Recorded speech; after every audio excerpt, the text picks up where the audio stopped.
આણંદના વલ્લભ વિદ્યાનગર, સુરત અને અમદાવાદમાં વિદ્યાર્થીઓ રહેતા હોય તેવા વિસ્તારમાં જઈ ખુલ્લા ફ્લેટમાંથી મોબાઈલ ફોનની ચોરીઓ કરનાર મોબાઈલ ચોરને વલ્લભ વિદ્યાનગર પોલીસે આખરે પકડી પાડ્યો છે. આ મોબાઈલ ચોરને આણંદ શહેરના જોડ ગામ પાસેથી પકડી પાડવામાં આવ્યો છે અને તેની પાસેથી ચોરીના 10 કિંમતી મોબાઈલ ફોન કબજે કરી રિમાન્ડ મેળવવા માટેની કાર્યવાહી હાથ ધરી છે.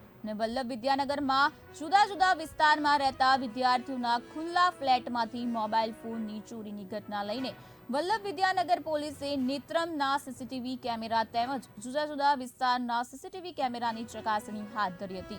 ત્યારબાદ બાતમીના આધારે કાર્યવાહી હાથ ધરી હતી અને નડિયાદના કનૈયાલાલ ચેલારામ નટ મારવાડીને ઝડપી પાડ્યો હતો. અમદાવાદ અને સુરતના લિંબાયત ખાતેથી પણ મોબાઈલ ફોનની ચોરી કરી હોવાની કબૂલાત કરી હતી ને હવે તેના સાગીરતોને પણ પકડી પાડવા કાર્યવાહી હાથ ધરાઈ છે. છેલ્લા કેટલાક સમયથી વિદ્યાનગરના અલગ અલગ વિસ્તારોમાં આવેલ ફ્લેટમાં ખાસ કરીને જે સ્ટુડન્ટ રહેતા હોય છે એ સ્ટુડન્ટના ફ્લેટની અંદર સવારના 5 વાગ્યાથી લઈને સવારના 9 વાગ્યા દરમિયાન તેમના સ્ટુડન્ટના મોબાઈલ તથા પાકીટની ચોરી થતા હોવાના ગુનાઓ બનતા આ બાબતે વિદ્યાનગર પોલીસ સ્ટેશનમાં ગુનાઓ રજીસ્ટર કરવામાં આવેલા છે. આ અગાઉ 2 દિવસ પહેલાં પણ આ પ્રકારનો બનાવ નાણા બજાર તેમજ કાકાપાન સેન્ટર સામે આવેલ રાધામોહન ફ્લેટમાં પણ આ પ્રકારના બનાવ બનતા શક્તિસિંહ વનરાજસિંહ બારડ તથા રાજદીપ દિલીપકુમારની આ બાબતે ફરિયાદ લઈ અને ગુનાઓ રજીસ્ટર કરવામાં આવેલા છે. એક જ પ્રકારની મોડેસ ઓપરેન્ડીથી આવા બનાવ બનતા હોય વિદ્યાર્થીઓમાં પણ આ બાબતે ચિંતા વ્યક્ત કરેલી હતી, જેથી એક જ મોડેસ ઓપરેન્ડીથી આ પ્રકારના ગુનાઓ બનતા હોય ગુનાઓ ડિટેક્ટ કરવા માટે ઇન્ચાર્જ પોલીસ અધિક્ષક શ્રી તથા પોલીસ મહાનિરીક્ષક શ્રી જે.આર. મોથલિયા સાહેબે જરૂરી સૂચના અને માર્ગદર્શન આપેલ.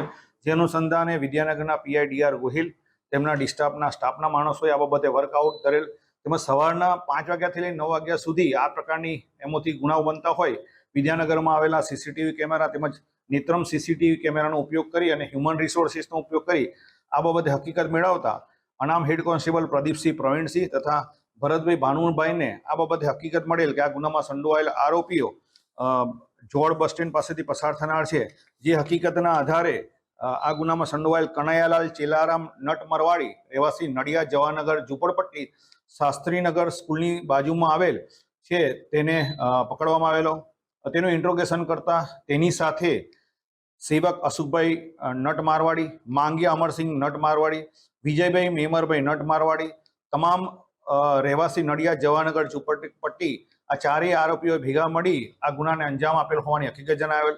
તેમજ પકડાયેલ આરોપી પાસેથી અલગ અલગ કંપનીના 10 જેટલા મોબાઈલ કુલ 3,21,000ની કિંમતના મોબાઈલ રિકવર કરવામાં આવેલા છે.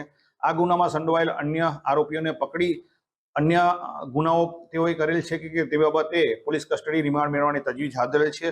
આ અગાઉ આ આરોપીઓ Gujarat university police station Ahmedabad શહેર તથા લિંબાયત પોલીસ સ્ટેશન સુરત શહેરમાં પણ 2024ના વર્ષમાં આ જ પ્રકારે પ્રોહિબિશનના તેમજ ઘરફોડ ચોરીના ગુનામાં પકડાયેલા છે.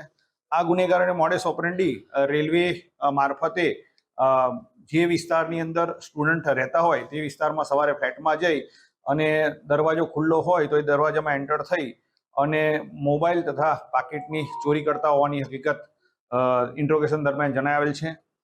આ જ પ્રકારની મોડેસ ઓપરેન્ડીનો ભોગ બનેલા હોય તેવા વિદ્યાર્થીઓ અથવા તો નાગરિકોને વિદ્યાનગર પોલીસ સ્ટેશનનો સંપર્ક કરવા માટે પણ વિનંતી કરવામાં આવે છે.